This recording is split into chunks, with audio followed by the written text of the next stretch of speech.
Hi, my name is Frances Douglas, but everyone just calls me Fran. I'm 48 years old and I've spent most of my life with flour on my hands, working in a small bakery in Charleston. I've never thought of myself as glamorous or impressive. I'm not a lawyer, not a business executive, not the kind of person people brag about at cocktail parties. I'm just Fran, a woman who works hard, pays her bills, and shows up when her family needs her. For years, that's all I thought I needed to be. Until the night of my parents' 40th wedding anniversary, when my sister reminded me exactly how small she thought I was. The restaurant Chloe booked looked like something out of a glossy magazine. Soft golden lights reflected off the polished wood floors. Waiters in crisp uniforms carried trays of champagne flutes. The windows overlooked Charleston Harbor, where the water shimmered under the street lamps. It was beautiful, expensive, and very clearly Chloe's style. I walked in, still wearing my bakery clothes. A simple blouse under my apron, black pants with a little flower still clinging to the seams. I'd rushed straight from work, carrying a cake box tied with a thin ribbon. Inside was my contribution, a lemon cream cake with blueberries, my mother's favorite. I thought it would be a sweet touch, something personal in the middle of all the formality, but the second I stepped inside, I felt the air shift. Well, look who finally made it. The baker. My sister's voice carried across the room. Chloe stood near the head table in a champagne-colored dress, her hair sleek, her jewelry sparkling under the lights. Around her were her friends from the law firm, polished and sharp, each with a glass of wine in hand. "The baker?" one of the men repeated, smiling as if it were the funniest joke of the night. Chloe didn't flinch. She tilted her head, looked me up and down, and added, "You didn't even have time to change?" "Straight from the ovens, huh?" Laughter rippled around the table. Soft, but sharp enough to sting. I froze. My hands tightened on the cake box. I wanted to believe I misheard, that Chloe was teasing in the harmless way sisters sometimes do. But her smile wasn't warm. It was polished, practiced, meant for her audience. Our mother hurried over, tugging at my arm. Her face was red, her voice low but firm. "Fran, don't make a scene. This is your father's night." Please, those words cut deeper than Chloe's jab. Don't make a scene, as if I was the problem, as if the insult wasn't real, but my reaction might ruin the evening. I swallowed the lump in my throat and forced a smile. I carried the cake to the dessert table, set it down gently, and pulled the ribbon free. It slid across the tablecloth like a loose thread. Nobody clapped. Nobody thanked me. The cake sat there, a centerpiece nobody noticed. I found an empty chair near the back. For 3 minutes I tried to play along. I smiled when relatives asked about the bakery. I nodded during my father's toast. I clapped with everyone else when the waiter poured champagne, but my chest was tight. Every laugh around me sounded like static. Every glance from Chloe's table felt like a reminder of how little I mattered in this room. I looked at my father. He seemed so happy, eyes shining as he thanked everyone for coming. He didn't notice what Chloe had said, or maybe he chose not to. He raised his glass to toast Chloe and her husband for hosting such a beautiful evening. Everyone cheered. And me? I sat with my hands folded in my lap, invisible. The cake I had stayed up until midnight to finish sat untouched. The guests lined up for the desserts catered by the restaurant, not the homemade one brought by the baker. My throat burned, my eyes stung. I would not cry here. Not in front of Chloe. Not in front of Grant. Not in front of their friends who laughed like they were in on the joke. I slid my chair back, slow and quiet. I grabbed my purse, straightened the ribbon on the cake, and walked toward the door. No one stopped me. No one asked where I was going. When I stepped outside, the Charleston night air hit me like a wave. Cool, sharp, cleaner than the perfume and chatter inside. I breathed deep, steadying myself. Across the harbor, a ship's horn sounded low and steady. I closed my eyes, gripping my purse strap until my knuckles whitened. "Don't make a scene," my mother had said. "The baker," Chloe had called me. I walked across the parking lot, keys clutched in my hand. My old sedan sat under a streetlight, its paint fading, its tires a little worn. It wasn't glamorous, but it was mine. Sliding into the driver's seat, I caught my reflection in the mirror. Tired eyes, hair pulled back with a plain clip, a faint smudge of flour on my sleeve. I didn't hate what I saw. What I hated was how little it meant to the people who should have valued it most. I started the engine. The hum filled the silence, steady and familiar. My hands rested on the wheel, work-worn and aching from years of kneading dough, carrying trays, lifting boxes. These hands had built a life, had carried my family when they couldn't carry themselves. But in that restaurant, under Chloe's smile, they meant nothing. I pulled out of the lot, headlights cutting across the harbor road. The laughter and music behind me faded into the night. Every mile felt like shedding a weight, peeling off a mask I'd never wanted to wear. Something shifted inside me that night. I didn't have the words for it yet, not clearly, but I knew this. I couldn't keep sitting quietly, letting them define me, not after this. When I drove away from the restaurant that night, the road stretched quiet and dark, the headlights carving out a thin tunnel ahead of me. No music, no chatter, just the hum of my old engine and the rhythm of my thoughts. And as the miles rolled by, the memories came. One after another, like scenes from a movie I'd watched too many times but never really wanted to. The first memory was my father's stroke. I was 21 then, halfway through community college. I had dreams of becoming a teacher, maybe even running a small cafe on the side. But when Dad collapsed in the living room, everything changed overnight. Mom panicked, bills piled up, and Chloe, just 17 at the time, was still in high school. Worried more about prom dresses than insurance deductibles, so I quit school. Just like that, I picked up extra shifts at the bakery where I'd been working part-time. I told myself it was temporary, that once Dad recovered, I'd go back. He never did, and I never went back. Another memory surfaced, Chloe's freshman year of college. She called me late one night, her voice shaking over the phone. "Fran, I can't afford the books. My financial aid hasn't cleared.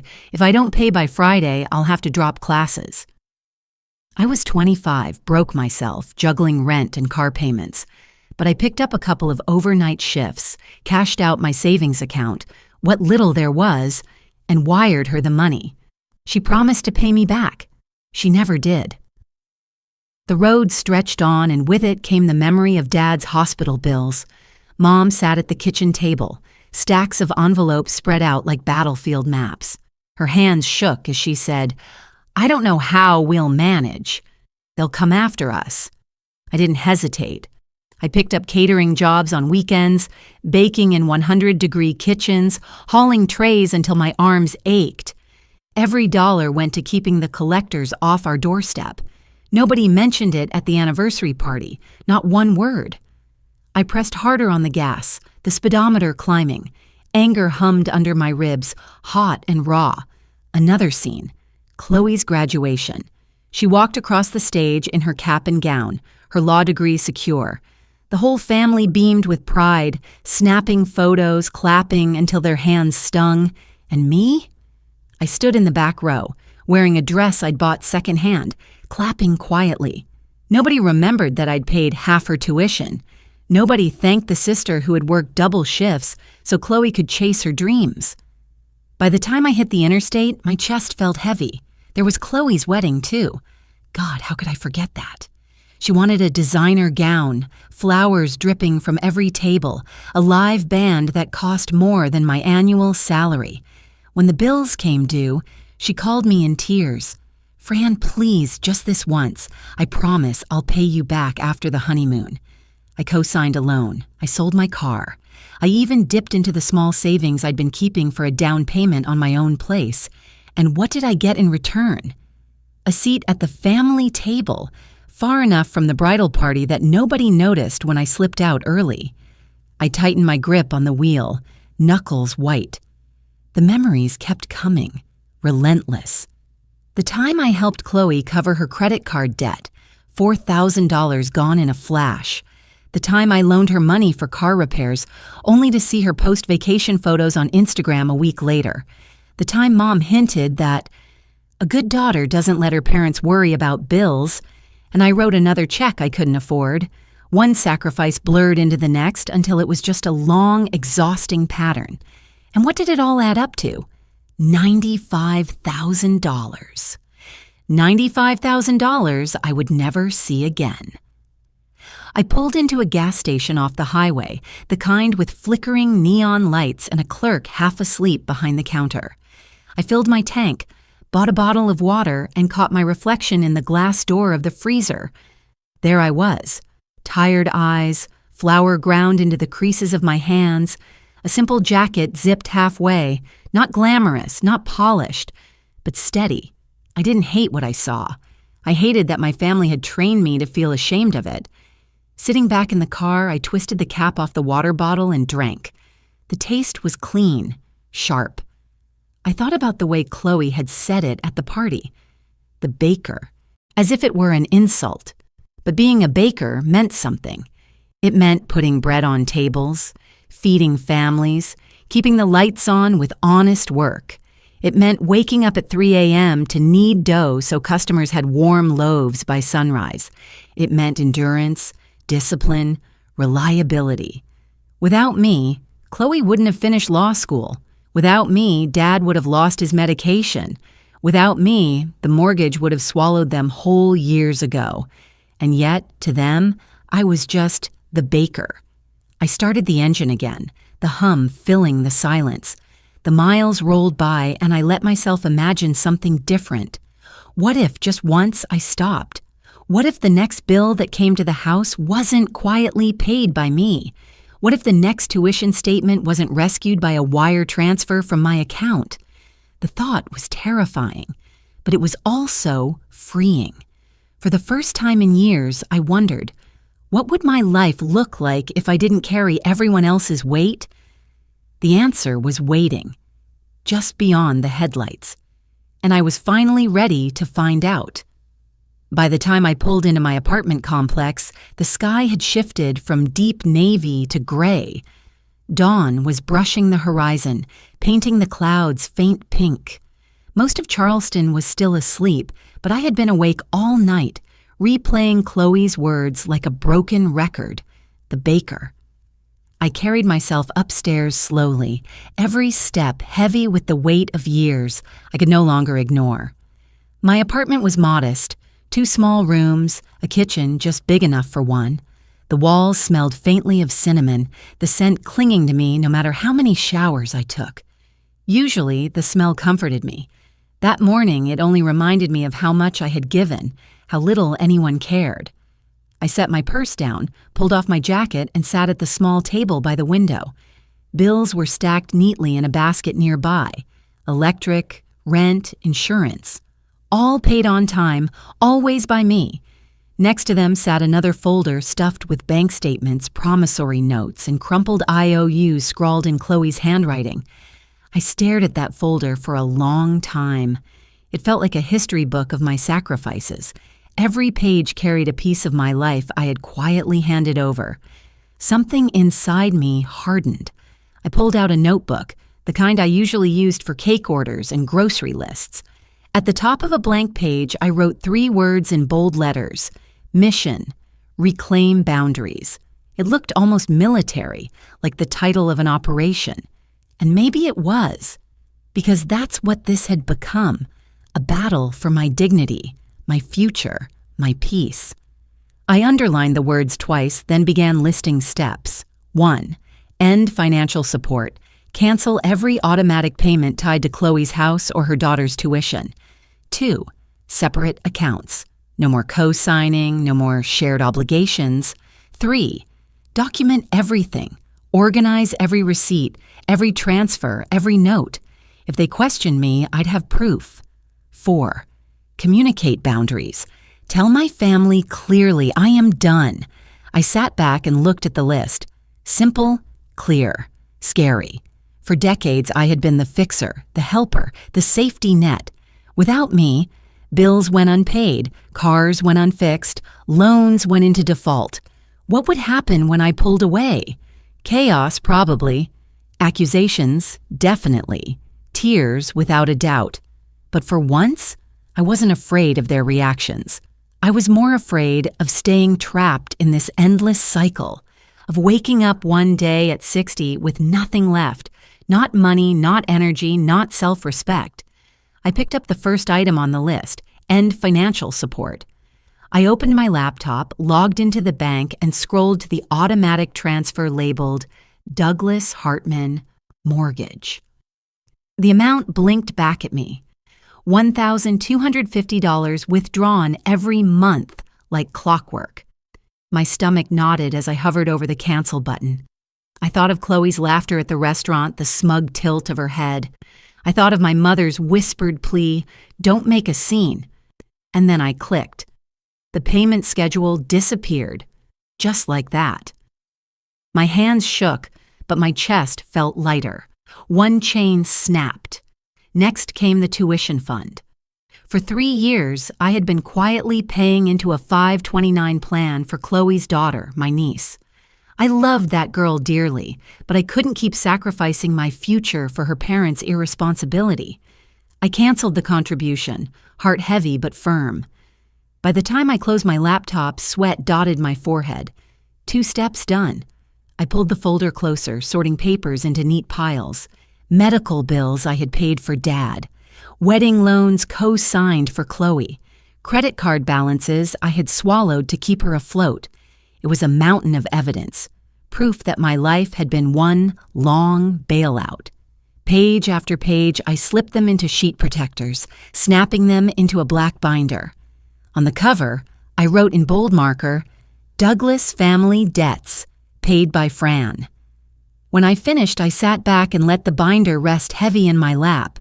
It was more than paper. It was my history, my proof, my shield. Finally, I wrote a draft of what I would say. No yelling, no accusations, just facts. Clear, firm, undeniable.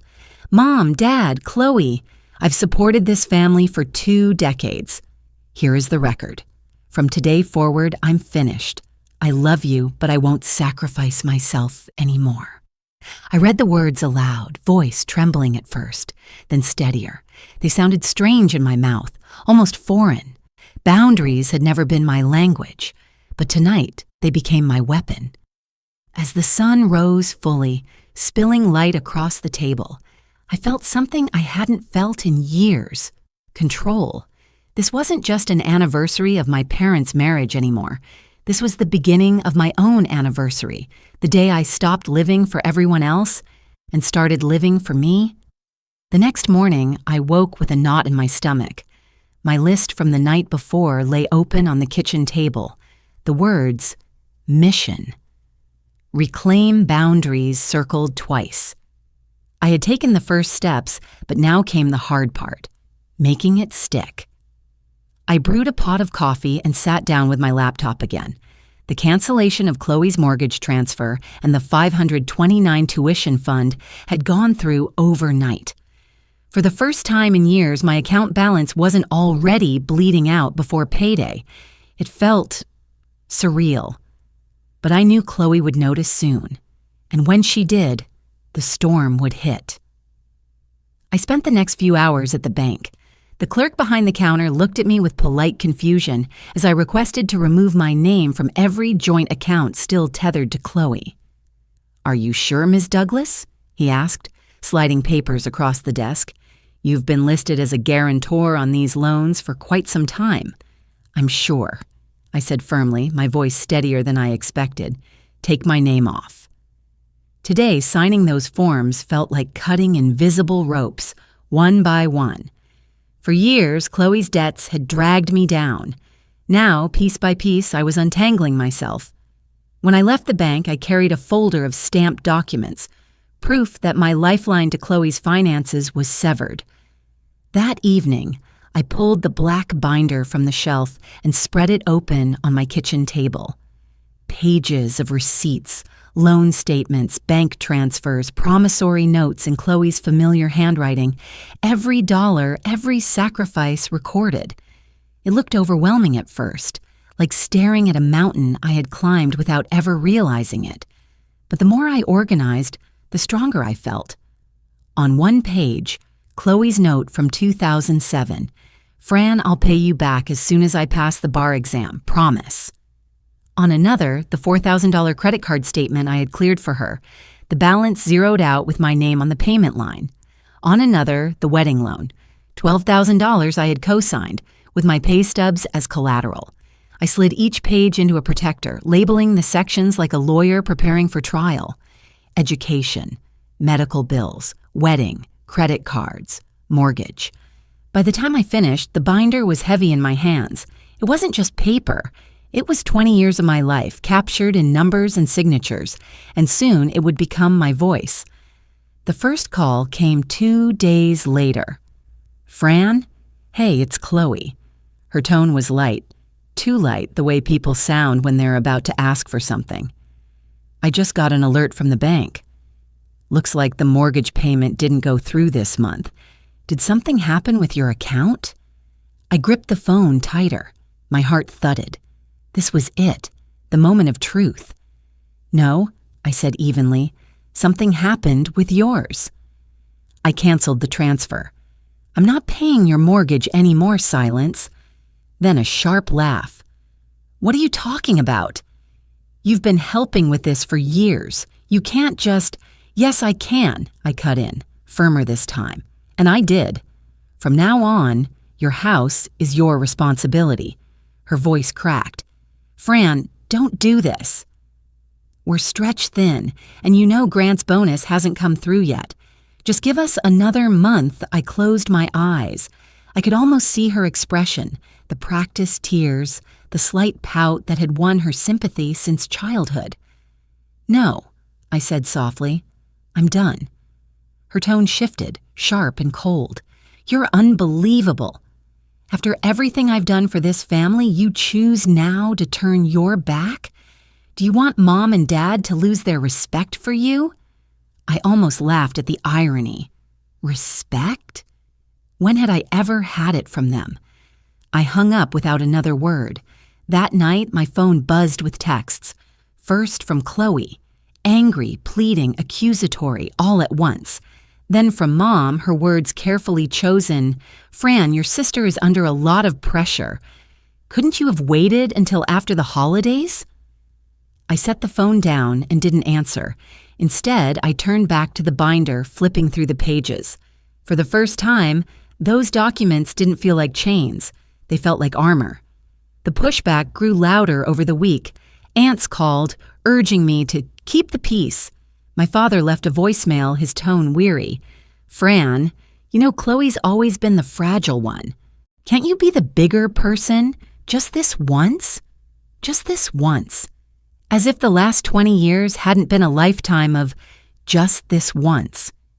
Each message stung, but each also made my resolve harder. For the first time, I wasn't bending.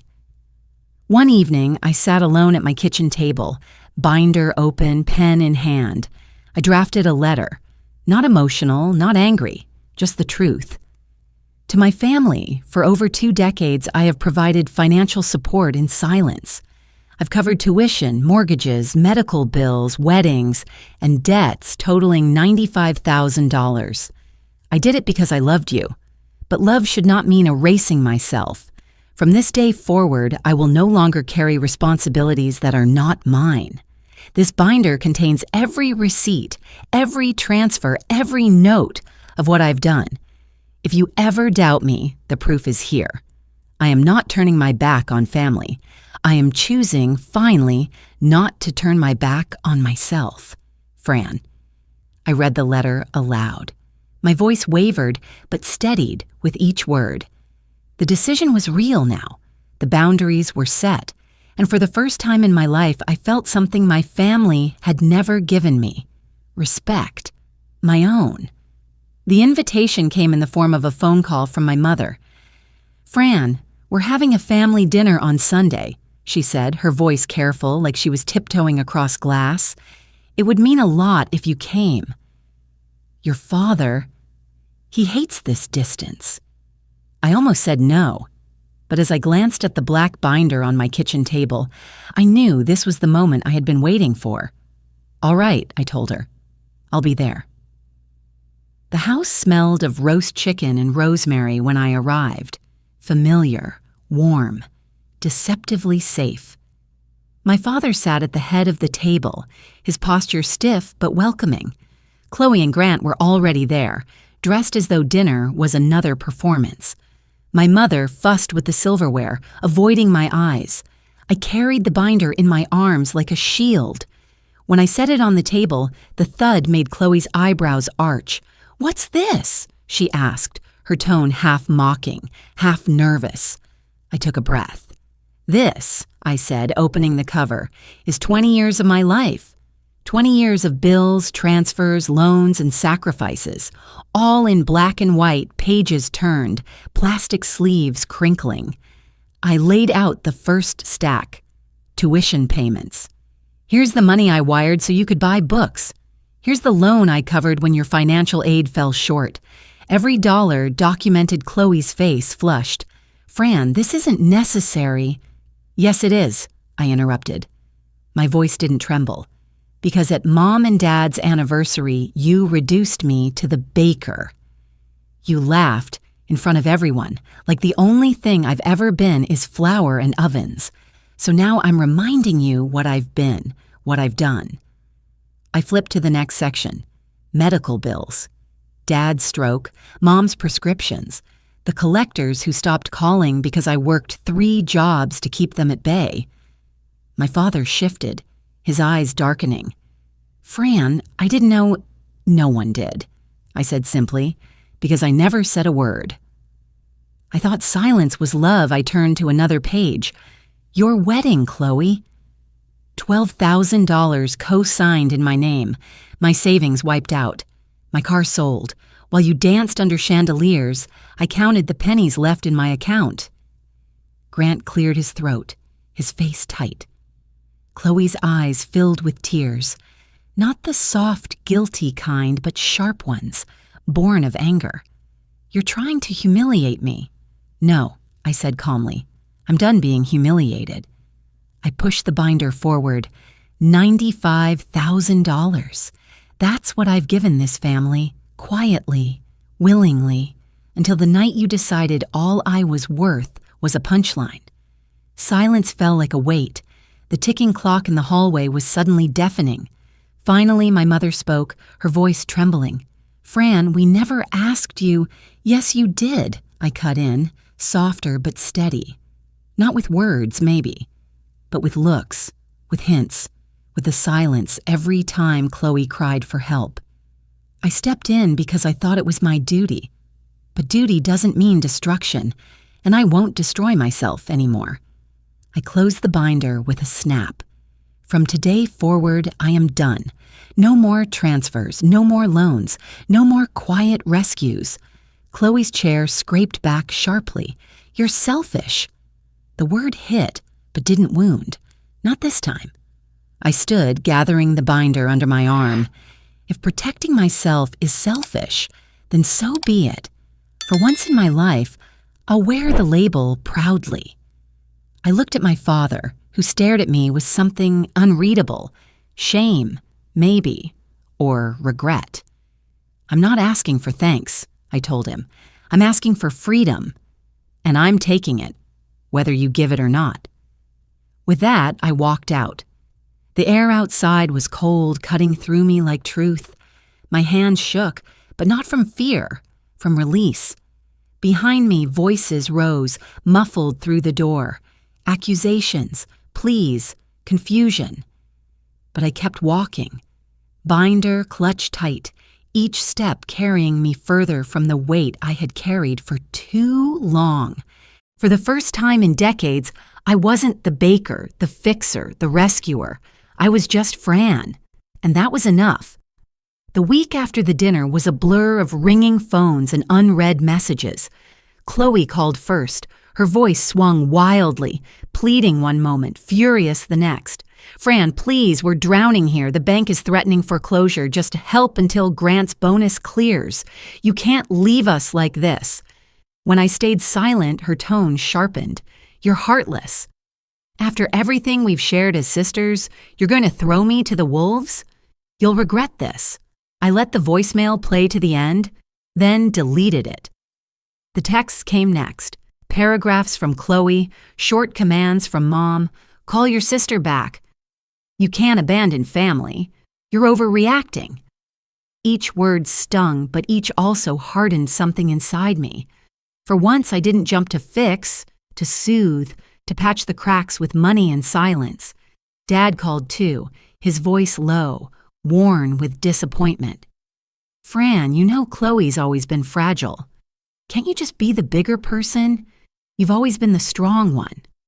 I closed my eyes, gripping the phone tight. The bigger person. That phrase had been my curse for decades. "No, Dad," I said quietly. "Being the bigger person has cost me everything. I can't do it anymore." There was silence on the line. Then a sigh. Then the call ended. Days turned into weeks. The backlash was relentless. Aunts left voicemails. Uncles sent emails with subject lines like, "Family comes first." Cousins messaged me on Facebook, confused by the drama. But amid the noise, there was also quiet. And in that quiet, I began to breathe. My mornings at the bakery felt different now. I woke up, kneaded dough, frosted cakes, but without the invisible weight of another bill hanging over me. My paycheck was mine. My hands worked for me, not for debts that weren't mine to carry. For the first time in years, I walked into the grocery store and filled my cart without calculating which part of Chloe's crisis I'd have to cover next. I bought fresh fruit, a bouquet of daisies for my kitchen table, even a new pair of shoes. Small things, but mine. The letters started in the third week. The first was from Mom, written in her careful cursive. "Fran, I didn't realize how much you'd done. Maybe I didn't want to see it. I'm sorry for asking you to stay silent, but please don't let this tear us apart." I folded the letter neatly and slid it into the binder. Proof not of money this time, but of recognition. Too late, but real. The second letter was from Chloe. The handwriting was hurried, almost desperate. "I know I've made mistakes. I know I leaned too hard on you, but you're my sister. Please don't hate me. Please help me." Just one more time, I stared at the words for a long time. They carried none of the smugness I had heard at the anniversary party, none of the sharp edge from her voicemails, just panic. But I didn't answer, because just one more time had been the chorus of my life, and I finally knew how the song ended. One evening, after closing the bakery, I drove out to the harbor. The water stretched dark and calm, the city lights flickering in the distance. I sat on a bench, binder in my lap, the cool wind tugging at my hair. For years, I had thought love meant sacrifice without limit. That being the good daughter, the good sister, meant carrying more than my share and smiling through the ache. But love without respect is just exploitation, and silence, no matter how noble, eventually turns into erasure. That night at the harbor, I whispered the words out loud, letting them hang in the salt air. "I am more than the baker." And for the first time, I believed it. The phone still rang, the messages still came, but their power was gone. My family could shout, plead, accuse, but they couldn't take my peace, not anymore. I wasn't cruel. I wasn't cold. I was simply free. And freedom, I realized, is the only inheritance I was ever going to claim. Spring crept gently into Charleston.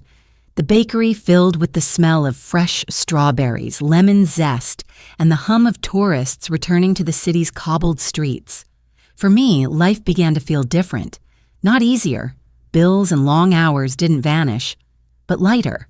Each paycheck was mine to manage. Each decision was mine to make. For the first time in decades, I felt in control. I started with small changes. A savings account in my name only growing slowly with each deposit. A yoga class at the community center where I laughed awkwardly through poses but felt my body release tension I hadn't realized I was carrying. Even a short weekend trip to the mountains where I hiked alone and let silence wrap around me like comfort instead of punishment. Freedom wasn't loud. It was quiet, steady, healing. But as the months passed, I felt something else stir inside me, a question I couldn't shake. What do I do with everything I've carried? The skills, the strength, even the pain? One afternoon, while flipping through the binder again, I stopped on Chloe's promissory note. Her handwriting messy, hurried. "Fran, I'll pay you back." Promise. Of course, she never had. But staring at it, I realized something. My family hadn't valued my sacrifices because they had never seen them as investments. They saw them as favors, as obligations, as things owed. Maybe I couldn't change their story, but I could write my own. That summer, I sat in my apartment with a new notebook. On the first page, in bold letters, I wrote, "Douglas Foundation for Women in Trades."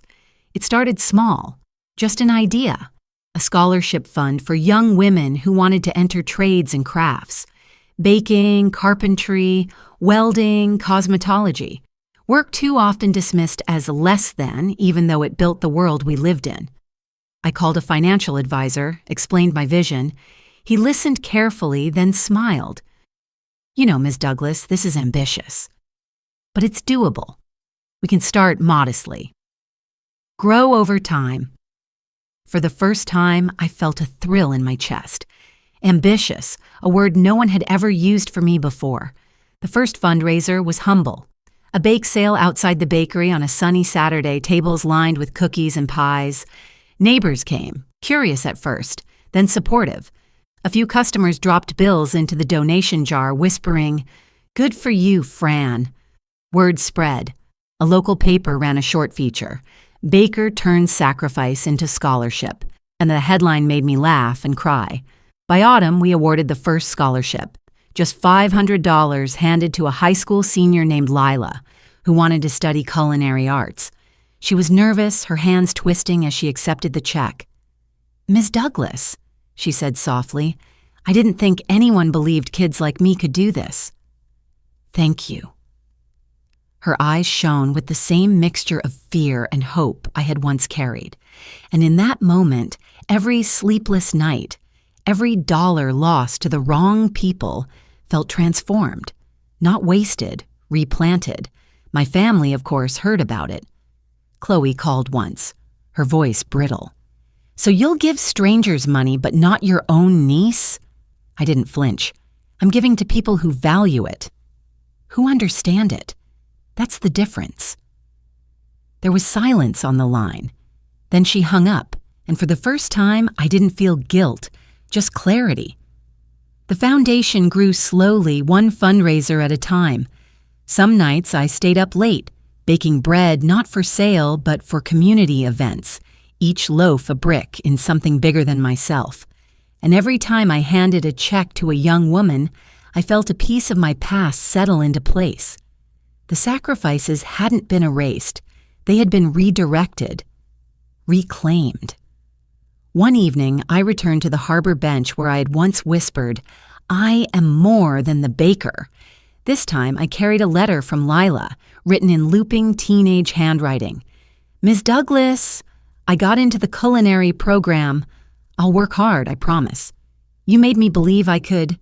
I pressed the letter to my chest, the wind lifting my hair, the city lights flickering like candles. I smiled through tears, whispering into the night, "This is my legacy. Not silent sacrifice, not invisible labor, but empowerment, respect, freedom." I was still Fran Douglas, the baker, but now I was also Fran Douglas, the builder of futures. And for the first time, that was enough to fill every corner of my heart. So what do we take away from Fran's story? For decades, she gave everything, her time, her money, her future, only to be dismissed as just the baker. But the moment she chose to set boundaries, everything changed. She learned that silence isn't love, and sacrifice without respect is only exploitation. By reclaiming her voice, Fran discovered freedom, dignity, and a legacy that truly mattered. And if you've ever felt invisible in your own family, remember this. It's never too late to stand tall and choose yourself. If Fran's journey spoke to you, don't forget to like, subscribe, and share to support more quiet but powerful stories like this one. Because in the end, no matter how loud the lies may be, the truth always finds its way back home.